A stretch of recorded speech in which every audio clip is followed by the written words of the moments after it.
You ruthless bastards! Ruthless! You've obviously seen these two, have you? Yeah, cool. Ruthless. No. Please, right, Adam, you're my clapper, aren't you? Look, don't come in the midsection and start thinking you're going to take over jobs. We've got a designated clapper, all right? Adam. See, look, I'm not going to start a fight or anything, all right? But the job market's quite like don't let them take it away from you, all right?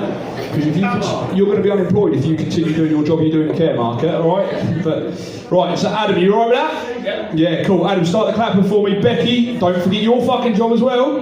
Right, Adam, start the clapping. Go. Becky, whoop it. Everyone, wait for Mr. Clayton Harrison.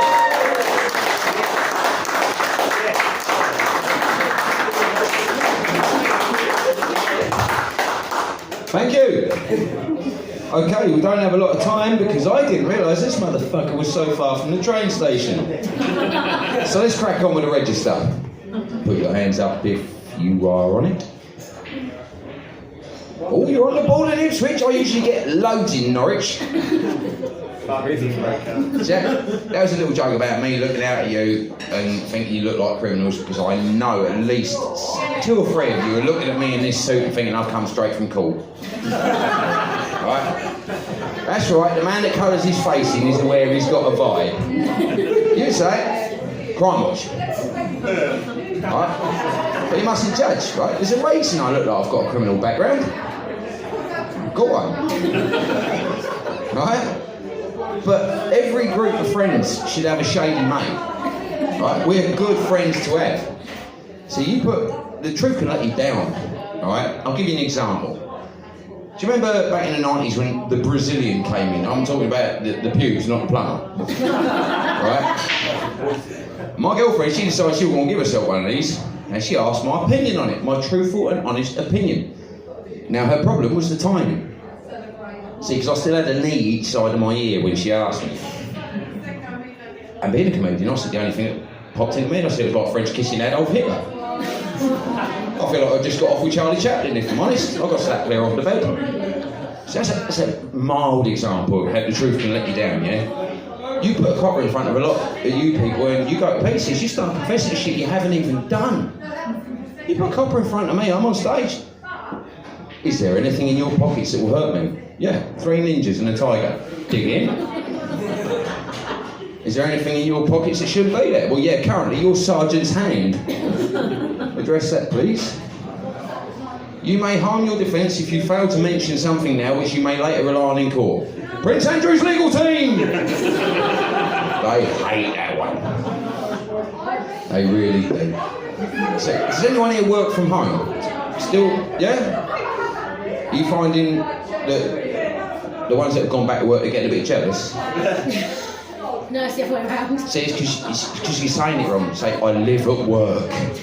Oh, loads of sympathy. I work from home too. Yours.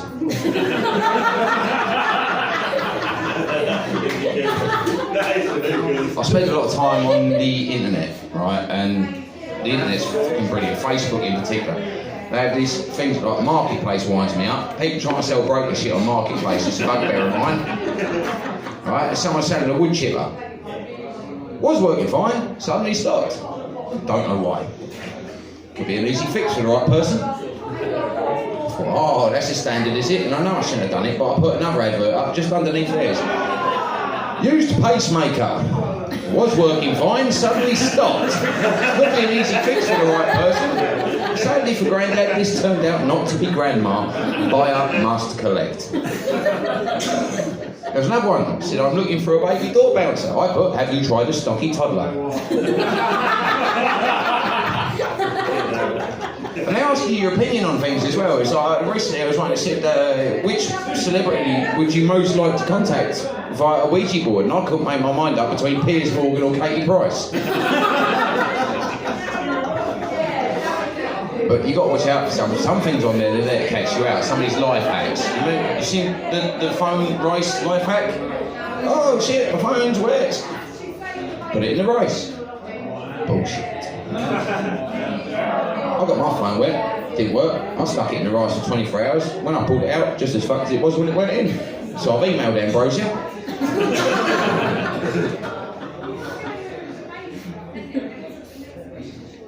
Unicorn. Beautiful thing, isn't it? Shit rainbow, isn't it? Let's break that down. Unicorn. Singular foot complaint. Crap. But I thought it, when you consider the only reasonable alternatives are horsoceros or donkey, makes a lot of sense, don't it? Anyone watch that Squid Game? Yeah? I would have been so fucked. Right, see, because I nearly killed a comedian the other night with my drive. I didn't mean to. I was in the same car. But red light, green light. Screwed, I'm out. Red light, hammer all day long! Fuck!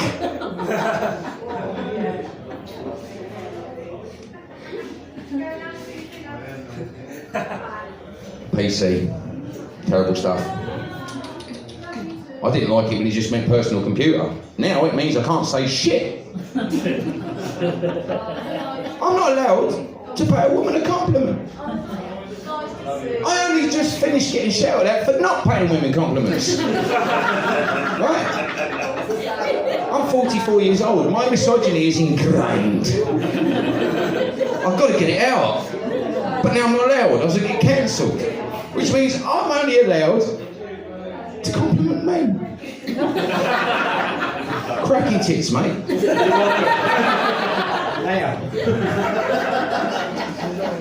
Halloween's just been and gone. There's another thing on the Facebook. It said, what would you rather be? A vampire or a werewolf? Let's have hands for vampire. Who'd rather be a vampire? None of you would like to live forever and have all kinds of fun sex with virgins, no? That's not popular in Ipswich. Huh.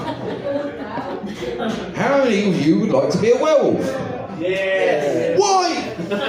When have you ever watched a Jack Russell drag his balloon knot across the carpet and thought, that little fucker's living his best life and I'm jealous. I wish I could lick my own ball sack in front of the mother-in-law. Without falling off the set. Think about it, right? Every 4 weeks, your body's going to go through changes. You're going to sprout hair in awkward places, your mood's going to go in the shitter, and you're going to start to bite the visitors. It's puberty, people. It's puberty every 4 weeks. Now, I don't know about you, but I didn't enjoy that shit first time round. My boys took 4 years to break. No thanks. Right? Vampire, eternal life, endless sex appeal. Only to survive, as you can see, can't go out in sunlight. I'm fucking ginger. I can't do that anyway.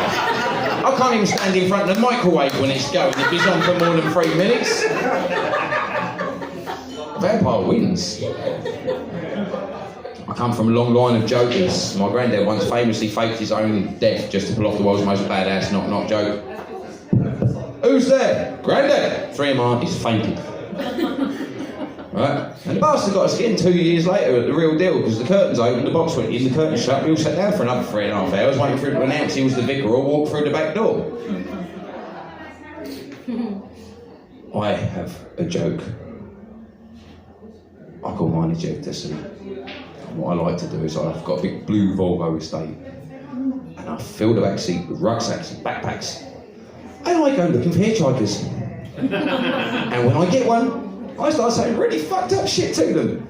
And every 10 miles or so, I slow down to about 10 miles an hour, just to see if I've done enough to make them take the leap of faith.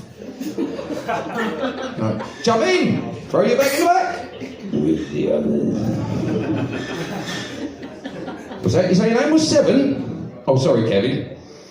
Where were you headed? Well, I got a cocky one in one night. He says to me, he says, how do you know I'm not a serial killer? Oh, I've got your measure. Well, I just started laughing. I said, how funny would that be? You pull your knife as I pull my shooter. He didn't even wait for me to slow down. Would you?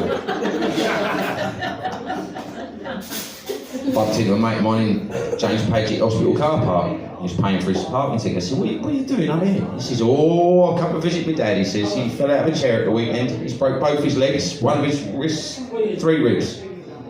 Oh shit, I bet. How did he do all that falling out of a chair? He's like, well, the silly sod was only 3/4 of the way out the stairs when he got out of it, wasn't he? Right, I'm going to leave you now with something I like to do. I like to get drunk. Me too. I am right with you. And when I'm drunk, I like to test theories. And one of the theories I wanted to test was whether there's anything Moonpig won't print on a card. Turns out, no, there isn't. And I got some sent through. Would you like to hear them? Yes.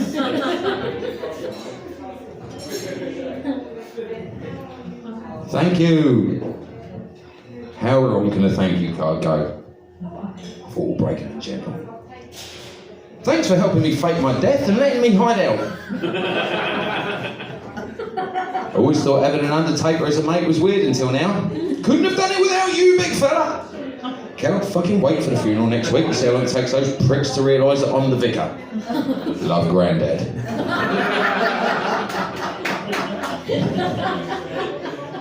Mummy, I love you to the moon and back. And yes, that is me, and that is my mummy, which makes what's on the other side of this card so much more inappropriate. Mum, I'm sorry I waited until your divorce was final to tell you those escort charges on Dad's card were mine. I've always wanted to live with Nan. Anyway, Dad's such a prick.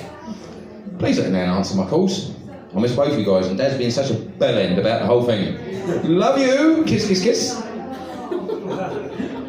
Do we have any animal lovers in tonight?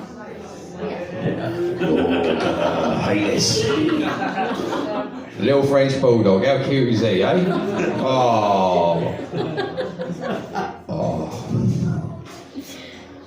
Dear Mr. Jenkins, sorry to bother you at what must be a very difficult time for you and your family. Words cannot fully express the immense amount of remorse I feel for eating your poodle dog, Benji. And frightening your wife and small children. I can offer no explanation for my shocking conduct that day other than to say that crystal meth is a very powerful drug. I am now getting the help I need and I'm trying to accept responsibility for any harm my addiction has caused. So I hope it will help you to know that I thought Benji was lovely. Thank you very much.